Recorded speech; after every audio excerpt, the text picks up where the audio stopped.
Bienvenidos al Observador Internacional, un programa que analiza al mundo desde el mundo. Muki Tenenbaum, su conductor, detendrá su deriva y compartirá con sus oyentes una página de su bitácora todos los días de 7 a 8 y por Radio High.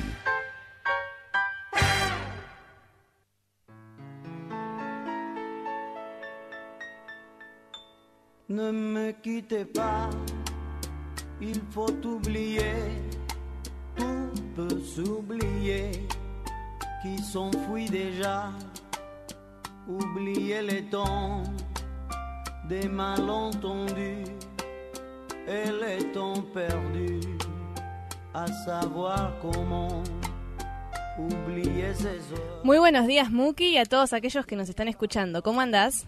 Bien, entiendo que hoy están más despiertos que otras veces, Súper, ¿no? sí. A ver, esta voz que estás oyendo es la mía, ¿eh? Ah, y esos ojos también, así no de es que grandes. no es que cambiaron de persona, soy yo 2 horas después. Bueno, entonces tenemos que avisar de que en este momento son las 14 horas en Jerusalén, las 13 horas en Europa, en Madrid y en París y en Berlín, las 12 del mediodía en Londres, las 9 de la mañana en Buenos Aires, las 7 de la mañana en Nueva York y bueno, y las 4 de la mañana en Los Ángeles. Esos que se quedaban tarde para escucharnos van a tener que seguramente escuchar las grabaciones todos los días que tenemos en el Observador Internacional en Facebook, ¿no? Así es. ¿Qué cantidad de información que tenemos hoy, no, Muki? Tenemos, lo interesante es que la información está centrada en su gran mayoría en lo que está pasando en España. Están pasando cosas al mismo tiempo, sí. Varias cosas que ocurrieron los últimos 3 días y que están causando mucho revuelo en España, donde me encuentro en este momento. Por lo menos esta semana y la semana que viene vamos a transmitir desde Oriente, desde Tailandia. Vamos a empezar primero con el caso Bárcenas y Rajoy. Primero vamos a contar de qué se trata. Sí. El caso Bárcenas, el Partido Popular, el partido de gobierno por ahora, hasta que se decide formar un nuevo gobierno luego de las elecciones, pero por ahora el partido gobernante en España y el partido gobernante de los últimos 4 años, Bárcenas fue el tesorero del Partido Popular, del PP, como se lo llama, ¿sí? El Partido Popular. Bárcenas es uno de 3 tesoreros, uno atrás del otro, los 3 acusados por distintas acusaciones de coimas, estafas y por encima de todo evasión impositiva. El Partido Popular está bajo investigación desde muchos lados sobre su forma de actuar. Una de ellas se llaman los sobresueldos. Los sobresueldos eran, según como se lo llama en España, es ese dinero que además del sueldo que se le da a los ministros y a los miembros del Parlamento español, del Congreso español o las Cortes, como se lo llama en España, recibían en un sobre, por supuesto en negro, un poco el abanelco, ¿no? De la historia del Senado en Argentina. ¿Se acuerdan del abanelco de la época de la Rúa? Ese fue un episodio, en negro también hay, ¿eh? Bueno, sí, además, por supuesto. Pero en España el tema es que Bárcenas está acusado, le encontraron una cuenta con 50 millones de euros en Suiza y muchas otras cosas más, y Bárcenas todo el tiempo, se defendió, y una de las formas de defenderse era decir, mire que yo tengo material sobre todos. Les recuerdo que el presidente del gobierno, el primer ministro de España, Mariano Rajoy, es uno de las personas que está involucrada en esta historia. Según el diario El Mundo, acá hay los periódicos están muy divididos entre derecha e izquierda. Los 2 periódicos más importantes, que son El Mundo y El País, uno es de centro derecha y El País es de centro izquierda, pero El Mundo es un periódico bastante más independiente que su línea política, y de hecho si bien está más alineado, más cercano al Partido Popular, es el que destapó toda esta trama y otras tramas más de las que vamos a hablar hoy. Bárcenas, mañana se publica un libro sobre él y se llama La caja fuerte de Bárcenas. En un momento determinado, cuando Bárcenas es arrestado, y fue arrestado solamente por 24 horas, luego lo largaron, perdón, estuvo arrestado durante varios meses, perdón, ese es otro caso, ese caso Rato, pero el caso de Bárcenas estuvo arrestado, estuvo mucho tiempo detenido y luego fue liberado, y cuando fue arrestado, Rajoy le mandó un SMS, que fue tema importante en la campaña electoral, que decía, sé fuerte, le escribió Rajoy. Según el libro que va a salir mañana, Bárcenas dice tener grabaciones cuando él está dando el sobre a Mariano Rajoy, que siempre negó haber recibido nada, y así como la contabilidad B. Resulta que el dinero B es dinero negro en España, ¿sí? Lo usan, es interesante cómo los eufemismos de dinero negro cambian según los países. En España se llama dinero B, en Luxemburgo se llama argent défiscalisé, dinero no fiscalizado, y cada país tiene otra forma de llamarlo, pero básicamente es dinero negro. El tema es que todo el Partido Popular tenía dos contabilidades, la contabilidad blanca y la contabilidad negra, que era para la paralela. El dinero que se conseguía de...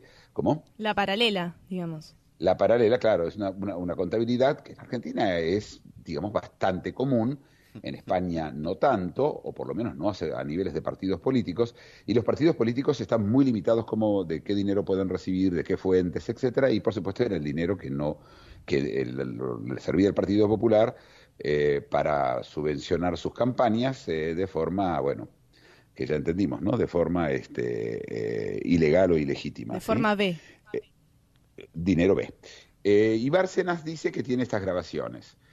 Esto, si las grabaciones resultan ser ciertas, implicaría que Rajoy terminaría en la cárcel. Estamos hablando del primer ministro de España. Pregunta, Muki, ¿en España las grabaciones son válidas legalmente? Esta es una muy buena pregunta. Primero que a nivel político las grabaciones valen, ¿sí? Está claro, sí, hay una grabación, puede ser que no se... El tema, si querés hablamos del tema de grabaciones, es una muy buena pregunta porque no solamente atañe a España, sino cuándo, en qué países las grabaciones se pueden utilizar. Primero de todo es las grabaciones cuando ninguna de las dos partes son los que graban, cuando ninguna de las dos partes, cuando un tercero los graba, necesitan, por supuesto, por ejemplo, en Israel y en Inglaterra, necesitan una orden de juez para que esas grabaciones tengan valor. En los Estados Unidos, interesantemente, también, por supuesto, necesitan orden de juez, depende del Estado, además de Estados Unidos, pero en general es así, porque recuerdo que en Estados Unidos cada Estado tiene su propio código penal, ¿eh? No es como en la Argentina, donde hay un solo código penal unificado. Cada Estado tiene su código penal. Y en Estados Unidos, pero si la grabación la hace un civil, es decir, no un policía, y no fue enviado por la policía, por una autoridad, esa grabación se puede utilizar. En otros países, no. En Alemania, por ejemplo, no. En Inglaterra y en Israel, si una de las partes que está grabando, ¿sí? Una de las partes es parte de la conversación, por ejemplo, si esta conversación fuera una conversación privada entre ustedes y yo, y Tatiana está grabando, se puede utilizar. Solamente si una de las partes, ¿sí? Si es un tercero, no. La respuesta sobre el tema de Bárcenas, si esa grabación se va a poder utilizar o no, es una pregunta que por supuesto va a llegar a cualquier juzgado, pero está claro que según las grabaciones hay también la contabilidad B, y en eso Rajoy le va a costar mucho más, no es un tema de grabación, hay documentación. Y el tema de la documentación es muy interesante porque en todos estos casos de los que vamos a hablar hoy, también después vamos a hablar del caso Nos, que es el caso que tiene que ver con el rey, con el antiguo rey y las princesas y los miembros de la Casa Real. En todos estos casos, el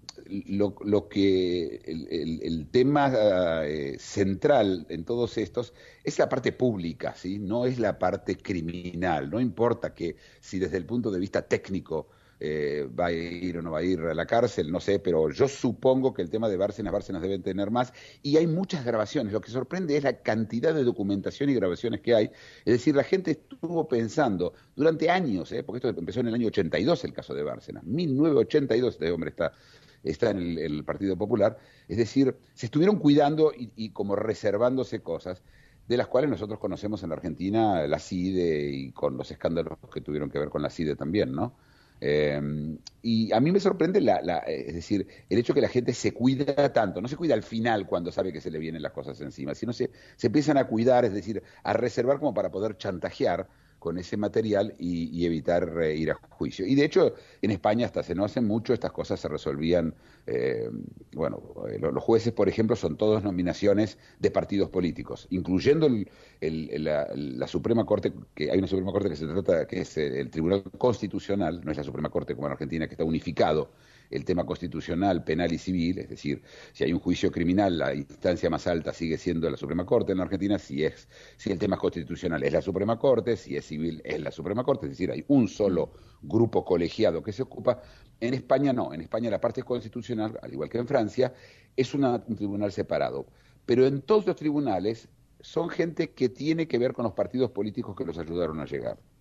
Y esto en el mundo anglosajón no existe, es decir, ni en Inglaterra, ni en Estados Unidos, ni en Israel, ni en la India, países bajo el sistema anglosajón, el tinte del juez tiene mucho que ver con un partido político, su opinión. Claro que hay jueces más liberales y menos liberales, en los Estados Unidos los hay, en Inglaterra también, recordemos el caso Pinochet, donde en la Suprema Corte inglesa se estaba dividida entre liberales y conservadores, pero no tiene una afiliación política.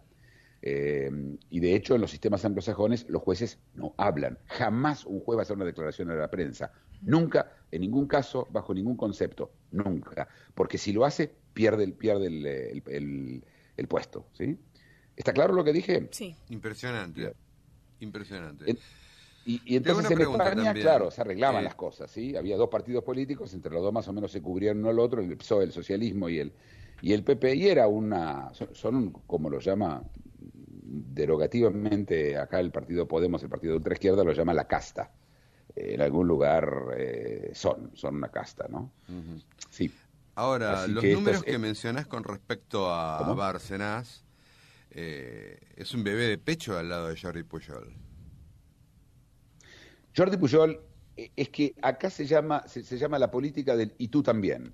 Y tú Así también. lo llaman en España. Y tú más. Y tú también. Sí, y tú más, exactamente. Y tú más. Y tú más. Mira, yo soy tocado, pero yo más. Entonces, por ejemplo, cuando estaba el tema de Cataluña, como estaban acusados del PP, entonces el PP decía, no, pero ustedes los catalanes son peores porque está Jordi Pujol en Cataluña que tiene 2.000 millones de euros. Como si tuviera esto alguna importancia, ¿sí? Es cierto que los números fuera del caso de Pujol en la Argentina serían números chicos. En los casos de los grandes de corrupción, de los que se saben y de los que se van a ir sabiendo con los años, son importantes.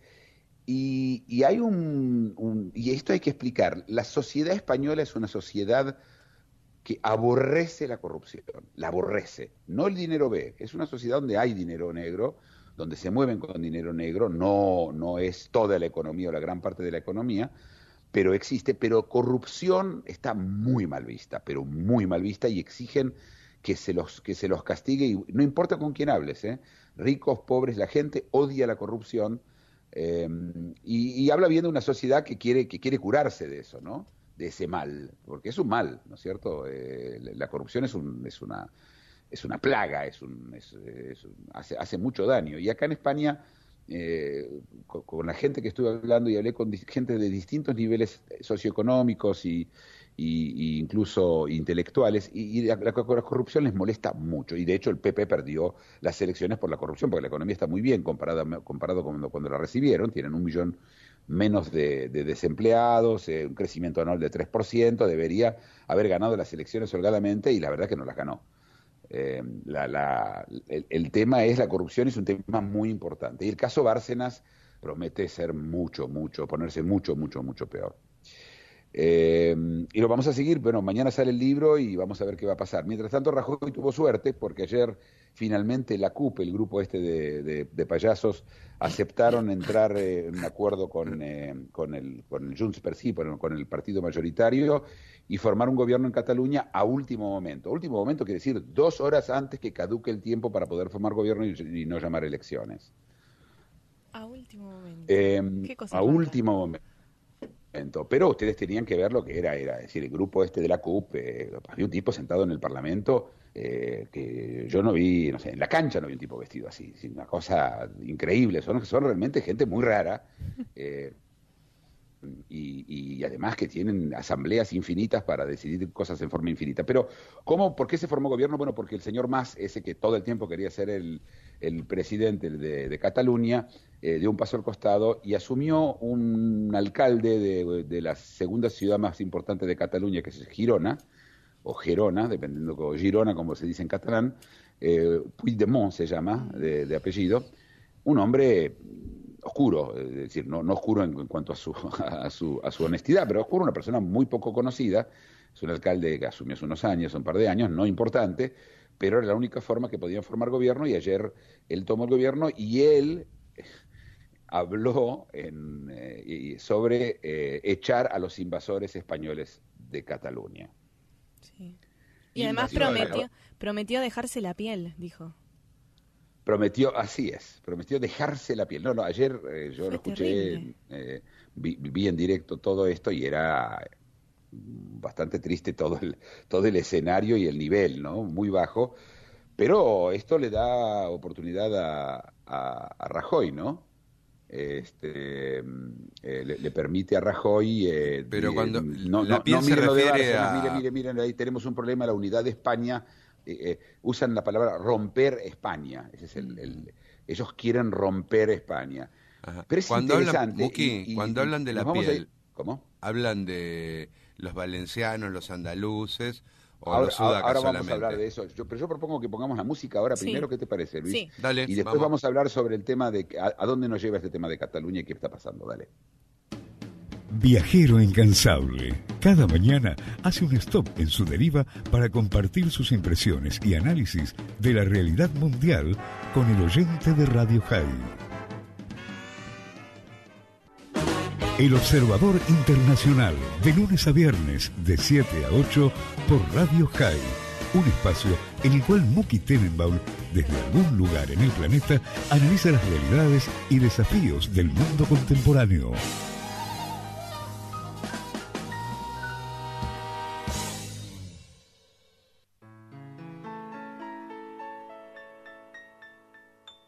Ne me quittez pas, il faut oublier, tout peut s'oublier, qui s'enfuit déjà, oublier les temps des malentendus et les temps perdus, à savoir comment oublier ces heures qui tuaient parfois à coups de pourquoi. Acabamos de escuchar Call Me Maybe, un hitazo. Hitazo, ¿no? Sí, a mí me encanta. todo el mundo lo cantaba. Sí, pero ¿lo bailaban también o no? Sí, también. Hacían videoclip. Era terrible. No digo ahora en el estudio. Ahora no, Luis me estaba hablando de otros temas. Ay, mirá, qué serios. Bueno, hablemos del tema es interesante, una vez que apareció lo de Cataluña, se formó gobierno, había que escuchar, y es muy interesante, los argumentos en contra. Sí. El PP habla, por supuesto, de la España, de un país que no se puede romper, que hay un acuerdo constitucional, que es un país todos juntos, que tienen un proyecto juntos. Esto es lo que dice el PP. Podemos, el grupo de ultraizquierda, que salió tercero en las elecciones, dice, por otro lado, no, hay que hacer un referéndum, que cada uno, el que quiera, por ejemplo, si Cataluña quiere salir, bueno, se hace un referéndum y queremos enamorarlos para que en el referéndum voten no. Hasta acá, dos posiciones interesantes. La posición del Partido Socialista es la más rara de todas, por lo menos en mi opinión. El socialismo dice, nosotros no somos nacionalistas. Es el Partido Socialista Obrero Español. El PSOE, sí, el Partido Socialista Obrero Español, muy largo para decirlo. El PSOE. El PSOE, primero que habla de un país federal, de cambiarlo y hacer un país federal, como si eso realmente son temas realmente no importantes, pero que me sorprendió ayer fue el argumento. Dice, miren, si se va a ir Cataluña, y después se va a ir Galicia, y después se va a ir Baleares, y después se va a ir Valencia, ¿quién va a pagar nuestra jubilación? Fantástico, es decir, fantástico. Qué sincericidio, ¿no? ¿Qué quiere decir quién te va a pagar la jubilación? ¿Qué son rehenes? Es decir, señores, ustedes tienen que quedarse porque me tienen que pagar la jubilación. básicamente Andalucía y Castilla y Extremadura y las zonas más españolas, por llamarlo de alguna forma, de España, son mantenidos por el País Vasco, Navarra, Cataluña, por supuesto, Valencia y Baleares. Las Baleares son Mallorca, Menorca, Ibiza. Estoy seguro que la palabra Ibiza la conocen todos. Son unas islas que están frente a Cataluña. Es decir, tenemos que poder mantener el estado donde necesitamos los impuestos de la gente para pagar las pensiones, para mantener un estado donde todo el mundo pueda vivir bien, pero que básicamente que el otro trabaje y me pague él a mí, ¿no? Bueno, en su momento fue un argumento parecido al que había esgrimido el presidente de Grecia. Claro, por supuesto. Sí, es decir, y ahora nuestros jubilados, ¿qué van a cobrar?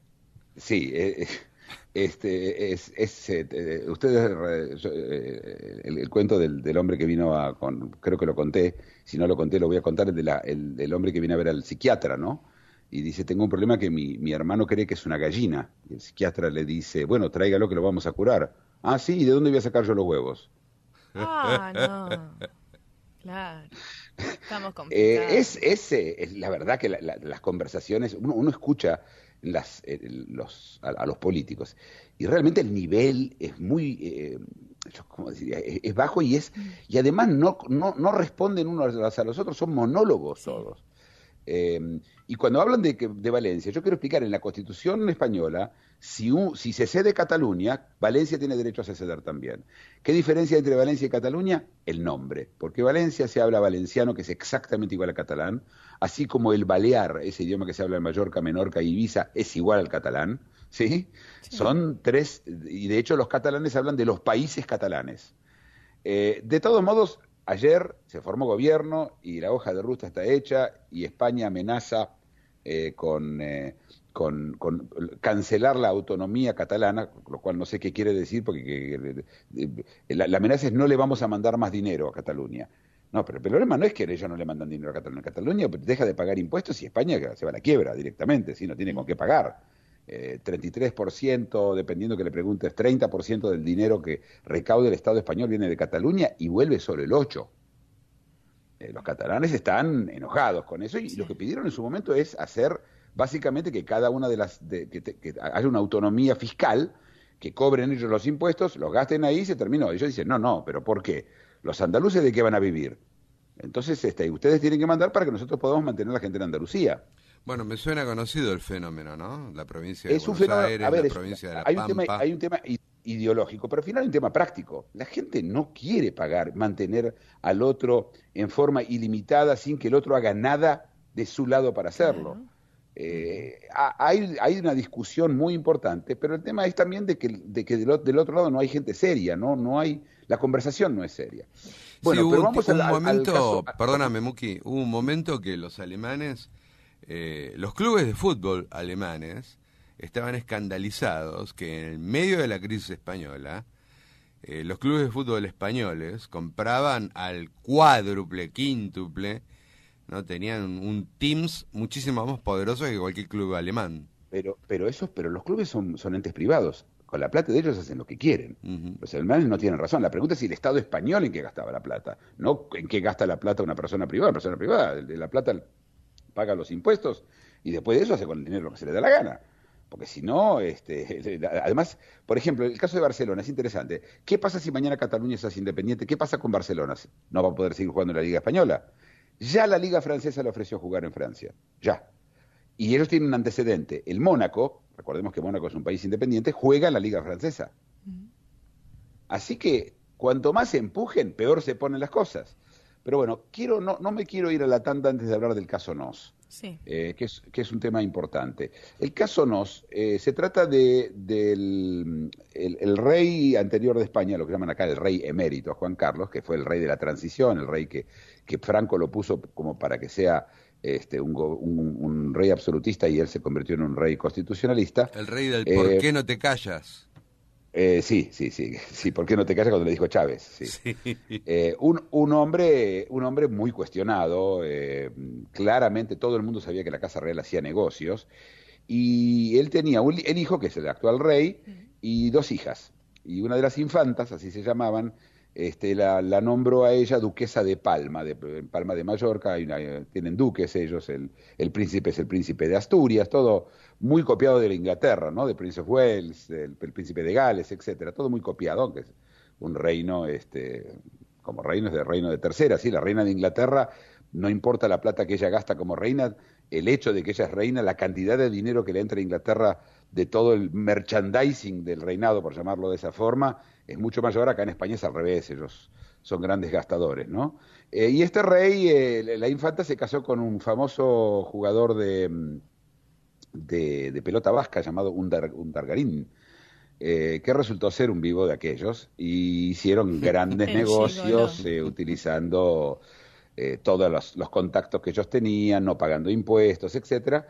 Y esto también, una vez más, el diario El Mundo lo encontró, presentó la denuncia, y acá pasó algo muy importante. Se los investigó y finalmente había un juez de instrucción bastante duro, y el juez elevó a juicio. De hecho, el juez también, cuando eleva a juicio en España, a diferencia de Argentina, también dice cuál es la pena que él recomienda que se le dé. En este caso, a lo que era el yerno del rey, a Undargarín, le pidió 19 años de cárcel. Pero la hija, que era socia y era era accionista en todas las compañías y era directora de todas las compañías, medio salía de la historia. Sí, salía diciendo España, que era Heidi. ¿cómo? Claro, pero y la Fiscalía y la Agencia Tributaria, es decir, la AFIP de España, recomendaron no hacerle juicio a ella, claramente por un tema del rey. El juez de instrucción no le prestó atención, pero acá pasa algo muy especial que se trata de lo que se llama la acusación popular. En España, una persona puede denunciar algo aunque no tenga nada que ver con eso, y como denunciante tiene derecho a seguir en todo el proceso del juicio. La acusación popular, que es algo que existe en España y no existe en el resto de los países europeos de la Unión Europea, el tema es que esta historia tiene una historia anterior, que era el caso del Banco Santander, cuyo dueño era la familia Botín. La familia Botín también estaba en una historia también ahí, y como era una familia muy importante, tampoco la Fiscalía le quería hacer juicio por una historia de evasión fiscal muy importante, y la Suprema Corte de España declaró lo que se llama la doctrina Botín, y es que si solamente quedó la acusación popular, ese grupo de gente, de ciudadanos que están en contra de la corrupción, ¿sí? Imaginemos en la Argentina Stolbizer o Elisa Carrió, ¿no? Y ellos son los únicos que piden llevar a alguien a juicio, entonces se lo sobresee. Y esto es lo que ahora quieren aplicar a la infanta, porque como dije antes, tanto la agencia tributaria como la fiscalía la quieren sobreseer diciendo que no tiene nada que ver, y es obvio que tiene que ver. ¿Sí? Esto no es un tema demasiado a discutir, ¿no? Si uno sigue el caso, uno lo ve. Y el caso Noos, así se llama, el caso Noos o caso Undargarín, empezó hoy el juicio, y hoy pidieron sobreseerla basándose en la doctrina Botín, y hay un gran escándalo en España con ese tema, y probablemente se le aplique a ella la doctrina Botín, y con lo cual salvar a la casa real de un escándalo. Pero ayer es fantástico es fantástico la semántica del apellido, ¿no? ¿Botín? Botín. Botín, sí. Y aparte que se aplique la doctrina Botín, ¿no? Bueno, una vez que lo adquiriste, si querés una vez agarrar que te quedaste con el de Botín. nombre y apellido, como la doctrina Botín. Si querés agarrar el tema de nombre y apellido, ayer salió un interview por televisión, un día antes que empiece el juicio, con el socio de Undargarín, que se llama Diego Torres. No. Y no es el cantante, sí. Y Diego Torres dice que tiene, escuchen bien, 500.000 documentos demostrando que la Casa Real sabía todo y estaba metida en todo. 500.000 documentos. Yo nunca escuché el número. No sabía que había 500.000 documentos en el mundo. Es un número total. Dice, no alcanzó a leerlos, como alcanzó a leerlos. No sabía que lo tenía, como lo llegaste a contar. Ya no hablo de poder leerlos. Así que esto recién empieza, y estoy seguro que vamos a volver a hablar de este tema. ¿Qué les parece si nos vamos a la tanda y después nos vamos un rato de España y vamos a ver qué más pasa en el mundo? Dale. Una reflexión, un análisis y ahora una tanda. Luego seguimos con El Observador Internacional. Todas las mañanas y de 7 a 8, Muki Tenenbaum es el observador internacional. Viajero incansable, cada mañana hace un stop en su deriva para compartir sus impresiones y análisis de la realidad mundial con el oyente de Radio High.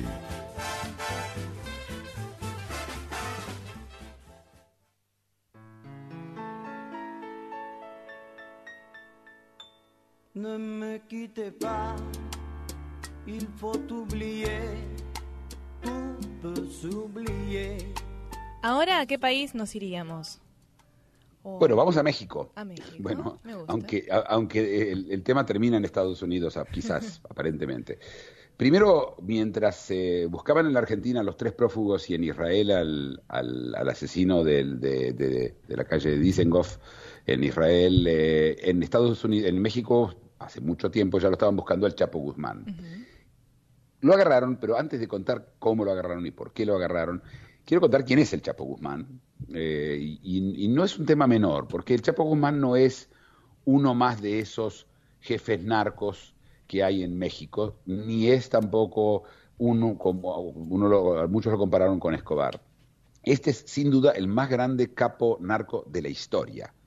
Este hombre estaba y está detrás de la venta del 50% de la heroína, de la metanfetamina y de la cocaína del mundo entero. Sí.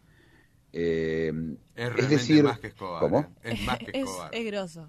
Es más que Escobar. ¿Es qué? Es mucho más que Escobar. Escobar muchísimo, era productor de más cocaína y este hombre tiene toda la red, producción y distribución. Es fascinante el Chapo Guzmán, es muy interesante la historia. Recordemos, el Chapo Guzmán lo agarran, se escapa. Lo agarran por segunda vez, se vuelve a escapar. Ahora lo agarraron y, por supuesto, los americanos piden su extradición. Es un tema interesante. Pero la historia de cómo lo agarraron y qué pasó. El día después que lo agarran al Chapo Guzmán, sale en la revista Rolling Stone, de Estados Unidos, un interview que le hizo Sean Penn, el actor, al Chapo Guzmán. En la clandestinidad. ¿Cómo? En la clandestinidad. Por supuesto, en la clandestinidad. Claro, estaba escapado en ese momento.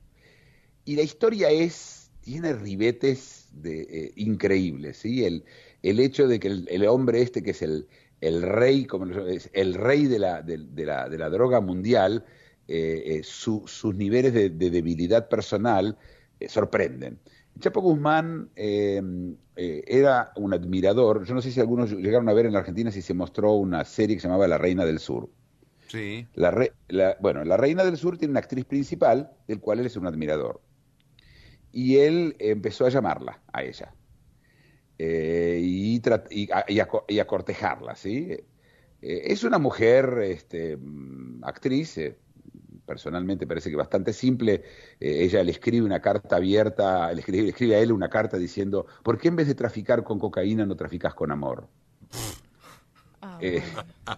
Lo quería cambiar. No, bueno. ¿Cuánto sale un gramo de amor, Muki? Me río porque realmente yo lo leía y me reía mucho.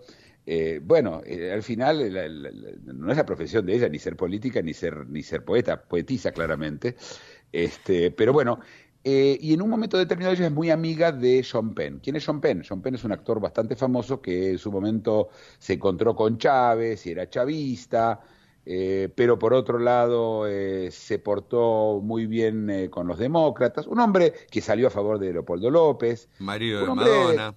¿Cómo? Marido de Madonna. Ex marido de Madonna. Ex marido de Madonna, sí. Sí, al principio todavía, antes de Guy Ritchie. Uh-huh. El padre de él, un famoso director de cine, su hermano, Christopher Penn, que actuó en varias películas, es un excelente actor, no está, y una persona especial. Y ella empezó a hablar con él y Sean Penn le dijo: me gustaría hacerle un interview a este hombre. Y empieza una negociación muy larga, por vías muy difíciles, para tratar de evitar de que lo sigan, y él cuenta la historia de cómo él llegó al medio del lugar, en la selva, a entrevistarlo al Chapo Guzmán. Se encontró con él, finalmente, estuvo con él una noche, conversando con él, y el Chapo Guzmán dice, mire, vengo de una familia pobrísima, lo cual era verdad, y era muy simple, o yo traficaba de drogas o nos moríamos de hambre. Desde que tenía 15 años hasta ahora pasaron unos dólares, ¿no? Yo no lo mido en tiempo, ¿sí? Lo mido en dinero. Estamos hablando de un hombre que probablemente su fortuna son muchos miles de millones de dólares. Y él no estaba arrepentido de lo que hacía, él no tenía una posición moral, es interesante.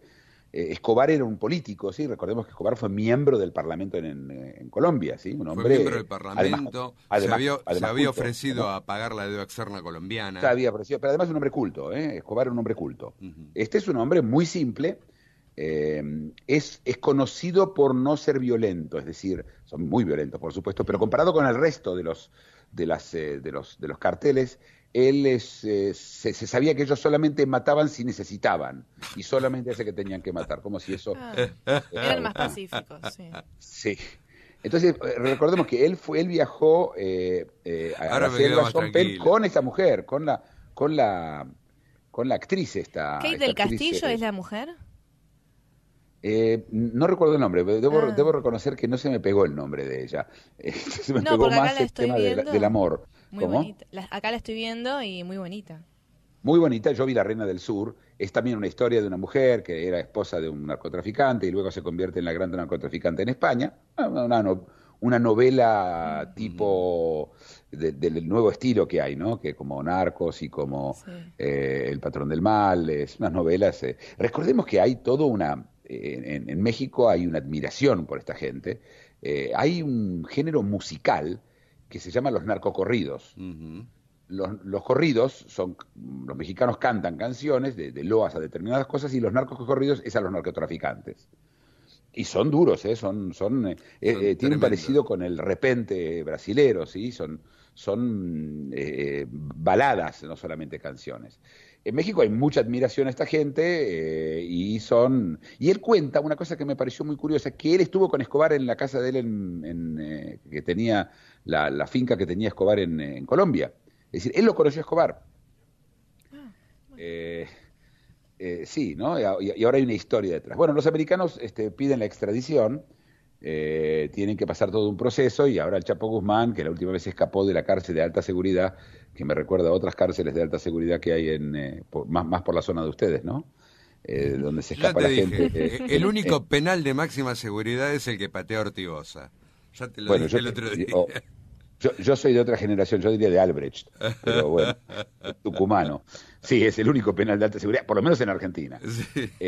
Te aseguro que si termina en Estados Unidos, de esa cárcel no se escapa. No sé si ustedes vieron documentales sobre las cárceles de alta seguridad norteamericanas, son terribles. Es decir, es una persona en una pieza en que no tiene absolutamente nada. Uh-huh. Tiene derecho a un libro y está vestido siempre tiene una remera y un calzoncillo. Están todo el tiempo así, 23 horas por día, y los sacan una hora solos a caminar. Están en total aislamiento, no hablan con absolutamente nadie, no tienen comunicación con nadie que no sea el abogado.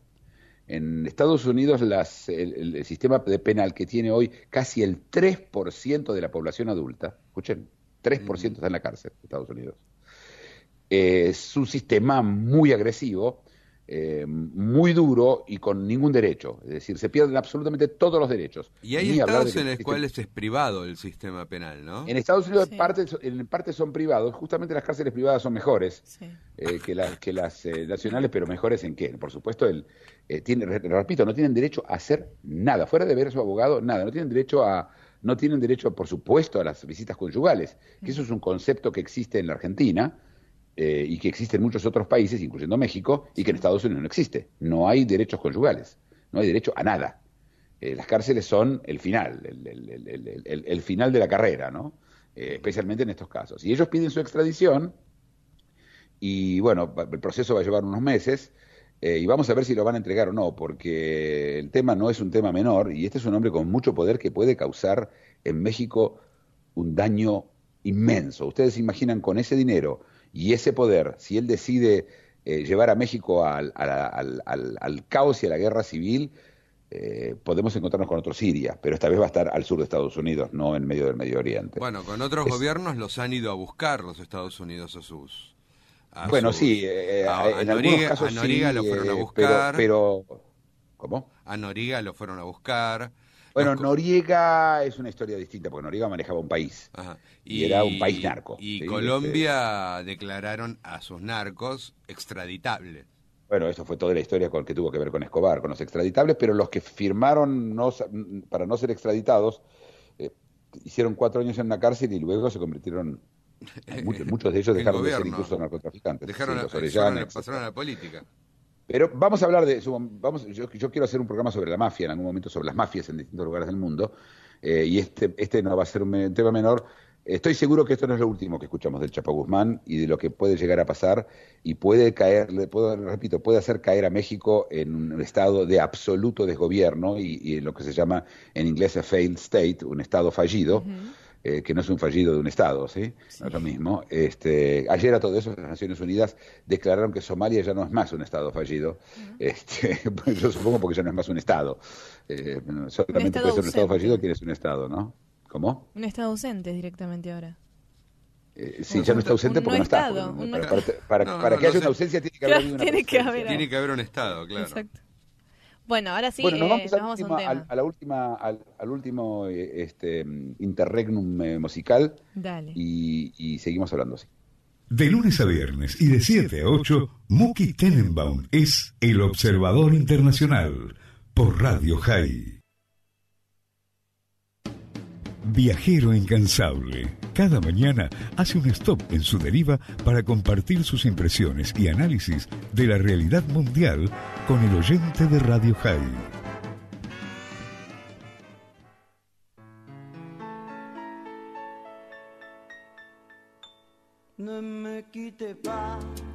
Taylor Swift, esta sí que es la ídola del pop actual. Sí. Es la ídola por ahora, ¿no? Por ahora sí, este es todo esporádico, ¿viste? Pero por ahora sí. Sí.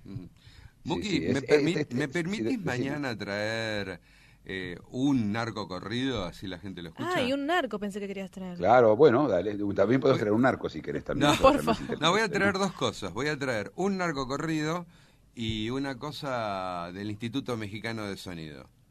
No, así podemos escuchar algo distinto, quizás. Algo bien raro, cosas bien raras. Bueno, te quedó a vos el papel, entonces mi trabajo de editor musical se suspende hasta pasado mañana. Traigo un narco corrido propiamente dicho y un tema del Instituto de Experimentación Musical Mexicana. Me parece una buena idea. Esperemos que, como son las 9 de la mañana, ya no es tan terrible que les pongamos a la gente un narco corrido cuando se levanta, ¿no? No, voy a traer uno light, no voy a traer eso donde hablan de las hermanas y de las madres, eso lo voy a evitar. Bueno, ya pasamos una vez una canción mexicana, ¿sí? El Rey, que es tan linda. Sí. Bueno,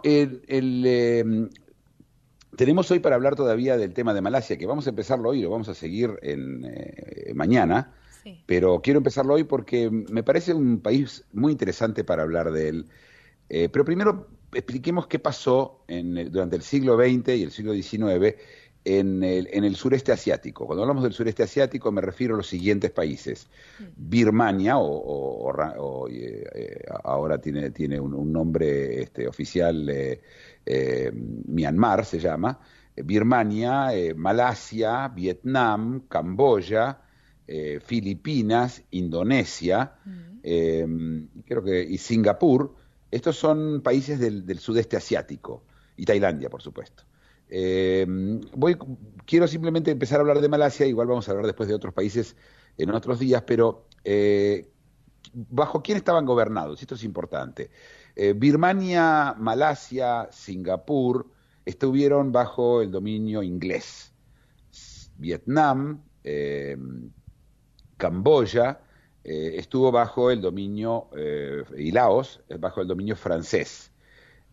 Mientras que Filipinas bajo el dominio norteamericano, España una parte, pero la gran parte norteamericano, y finalmente Tailandia, que es y sigue siendo independiente, e Indonesia, que estaban bajo los holandeses. Es importante porque cada uno de estos países dejó dejaron su huella después de la independencia, que se fueron independizando en distintos momentos del siglo XX, y se siguen viendo. Malasia estuvo bajo Inglaterra. Malasia tenía, como dije, Singapur y tenía Malasia misma, y en Malasia eran varios reinos. ¿Qué tiene de especial Malasia? Primero que es un país musulmán. El único otro país musulmán importante, o mucho incluso más importante que Malasia, es Indonesia, pero con un tinte muy distinto del Islam uno del otro. Malasia no tiene un Islam moderado como el que tiene Indonesia. Tiene un Islam bastante extremo, pero además tiene un problema que tiene también Indonesia, que es una minoría china muy grande. Cuando digo muy grande me refiero a 40% de la población. Los locales, cuando Malasia se independiza en el año 56, los locales se llamaban los Bumiputra. Este es el nombre de ellos, de la etnia de ellos. Son lo que uno llamaría desde lejos orientales, chinos, un poco diferentes físicamente, y como dije, son musulmanes, los Bumiputra, mientras que el 40% eran chinos. Cuando se independiza, toda la economía estaba en manos de los chinos, porque ellos son extremadamente, trabajan muy duro los chinos en general. Cuando los chinos se van de China, en China también, pero cuando se van de China, las diásporas chinas fueron siempre muy, muy trabajadoras, y se los llamaba los judíos de Asia. Ese era así se los llamaba, ¿no? Y bueno, y entonces cuando en el año 57 se independiza Malasia, los Bumiputra, que eran mayoría, deciden terminar con esto, y lo que hacen es simplemente obligar a todas las compañías que la mayoría de sus accionistas sean Bumiputras. Ah, los quieren obligar a todos. No los quieren, los obligaron. Ah, los obligaron. Le sacaron a todas las compañías, le dijeron, para que una compañía tenga permiso de trabajar en Malasia, tiene que tener 51% de empleados Bumiputras y mayoría en el directorio. Siempre, y sigue siendo hasta el día de hoy así. No hay compañías que no sean mayoría malayos o Bumiputras. Y eran bastante, dentro de uno no puede calificar, por supuesto, una etnia general como más trabajadora o menos trabajadora, pero más o menos culturalmente el trabajo no era una cosa fuerte allá. Y básicamente los Bumiputras trabajaban de eso, de Bumiputras, es decir, no trabajaban y los chinos hacían todo el trabajo. Eso creó mucha animosidad. Recordemos que los musulmanes tienen muchos hijos. Bumiputras. Trabajaban era el trabajo de ellos. ¿Y qué usted que trabaja? Yo soy Bumiputra. Es el equivalente a ñoqui, más o menos. Claro. Eso ñoqui, así es. No todo el mundo, por supuesto, sería una generalización, una barbaridad decir eso de la gente. Pero culturalmente no, el trabajo no era la parte fuerte, y de repente les cayó esto del cielo, y los chinos cualquiera que quería hacer una compañía tenía que darle la mayoría a un Bumiputra, porque si no, no podía trabajar. Y no eran testaferros, ¿sí? Es decir, tenían que ganar la plata de ellos. El gobierno, Malasia la funda, o decir, es cuando Inglaterra le da la independencia, él toma un señor que todavía está vivo, que se llama Mahathir Muhammad, un hombre virulentamente antisemita. Y repito, es normal que los países árabes tengan un problema con los judíos, etcétera, pero este hombre, que no es un país árabe, era virulentamente antisemita. Uno de las anécdotas más famosas, que por supuesto de su antisemitismo, era que cuando invitan a la Orquesta Filarmónica de Nueva York a venir a tocar a Malasia, con una condición, que no haya judíos. Y le contesta el director general de la orquesta y le dice, bueno, le vamos a mandar el señor de los platillos porque es el único que no es judío. Ah, bueno. Orquesta, es el que toca los címbales, ¿no? Los platillos. Pero muy extremadamente, cuando en un momento determinado la economía de ellos empezó a fracasar mal, y la moneda de ellos, que es el ringgit de Malasia, culparon a que esto era un plan de Soros, o un judío húngaro, de destruir a Malasia. Un país manejado por un tipo que es bastante demente y con una visión de que los chinos son el enemigo, ¿no? La historia, por eso quiero continuar, porque es un país muy interesante. Son varios reinos, ¿sí? Y de hecho hay un rey en Malasia, que es como un rey constitucional, pero que se va cambiando cada 4 años. Dependiendo de qué zona el rey local y se van, es colegiado, ¿sí? Es decir, van cambiando como en Suiza, que no hay primer ministro, sino que hay un primer ministro cada año y cada año cambian el primer ministro sin que haya elecciones. ¿Está claro? Sí. Por eso digo, es un lugar raro, es un lugar especial, ¿sí? ¿Cuántos reinos tienen? Creo que son 7, pero me agarraste con algo que no sé. Pero creo que son 7 reinos. De todos modos, es una sociedad bastante feudal en muchos sentidos, pero muy moderna. Económicamente le fue muy bien. En Asia se los llamó los tigres, a Vietnam, a Malasia, a Tailandia. Eran los tigres, así los llamaban, los tigres de Asia, porque tuvieron en los años 80 un gran crecimiento económico. Y luego fue un desastre. Vietnam le llevó mucho más tiempo porque era un país comunista, Malasia jamás fue un país comunista, de hecho es un país anticomunista. Y tenían un problema muy serio con Singapur. Singapur está en la puntita abajo de Malasia, del cual vamos a hablar, donde ahí son todos chinos. Ahí la gran mayoría es China y por eso Singapur se independiza de Malasia por el tema de las obligaciones de los Bumiputras, ¿no? Y en Singapur son pocos, ¿no? Singapur son pocos, pero son muchísimo más poderosos que Malasia. Es una ciudad-estado. Una ciudad-estado que tiene, creo que 3 millones de habitantes, pero es una ciudad-estado. Yo estuve muchas veces en Singapur. Es un lugar muy interesante, del cual vamos a hablar aparte separado del tema de Malasia, porque no tiene nada que ver uno con el otro. Tiene petróleo Malasia, y una compañía de petróleo que le va bastante bien. Pero bueno, se nos terminó el tiempo, nos tenemos que ir. Sí. Y bueno, vamos a seguir mañana a hablar de Malasia y de otros temas más. ¿Qué les parece? Sí, me parece. Para más, y una cosa, tenemos que cambiarla. Se nos escapó en la cortina, dice de 7 a 8. Sí. Y ahora estamos de 9 a 10. Ah, perfecto. Exacto, sí. Perfecto. Bueno, lo que pasa es que son los acomodamientos del cambio, Muki. Es más, Por eso, en cualquier momento dice de 9 a 11. No, cuenten conmigo, yo no tengo problema de hablar de estar en el programa 2 horas. Para mí, yo la paso bien. No me cabe Así que bueno, saludos a todos los oyentes y nos vemos mañana 9 horas, hora Buenos Aires, de vuelta acá en Radio High. Así es, hasta mañana. Hasta mañana, Muki. Hasta mañana, oyentes. En 23 horas regresa El Observador Internacional.